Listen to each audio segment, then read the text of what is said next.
Hi friends, welcome to Harini cooks. இன்றைக்கி நம்ம செய்ய போகிற டிஷ் ஆனியன் தொக்கு. வெங்காயம், புளி, பூண்டு, காஞ்ச மிளகா சுடு தண்ணியில் ஊற வச்சுருக்கேன். வாணலியில் தேவையான அளவு எண்ணெய் ஊற்றி கடலப்பருப்பு, உளுத்தம்பருப்பு, வெந்தயம் லேசாக சாட்டே பண்ணிக்கலாங்க. ஒரு 2 நிமிஷம் கழித்து வெங்காயம், புளி, பூண்டு அதுவும் சேர்த்து சாட்டே பண்ணிகிட்ருக்குறேன். கொஞ்சம் பெருங்காயம் ஆட் பண்ணிவிட்டு ஊற வச்சுருக்கிற சிவப்பு மிளகாயை இதில் ஆட் பண்ணிடலாங்க. வெங்காயம் லைட் கோல்டன் ப்ரௌன் கலர் வந்ததும் 2 கருவேப்பிலை ஆட் பண்ணிவிட்டு சீரகம் ஆல்ரெடி ரோஸ்ட் பண்ணி பவுடர் பண்ணி வச்சுருக்கேங்க. இறக்குறப்போ இதை ஆட் பண்ணி அடுப்பு ஆஃப் பண்ணிடுறேன். சாட்டே பண்ணது சூடு ஆறுனதும் அதை மிக்ஸி ஜாருக்கு ட்ரான்ஸ்ஃபர் பண்ணியிருக்கேன். நல்லா ஃபைன் பேஸ்ட்டாக அரைச்சி எடுத்துகிட்டு வந்துடணுங்க.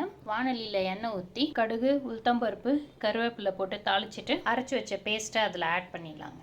இப்போ இதில் தேவையான அளவு உப்பு, மஞ்சள் தூள் கலர் சேஞ்ச் ஆகிற வரைக்கும் மீடியம் ஃப்ளேமில் வச்சுட்டு கிளறிட்டே இருக்கலாங்க. நல்லா வதங்கி பச்சை ஸ்மெல்லாம் போய் நல்லா கலரும் சேஞ்ச் ஆகிடுச்சிங்க.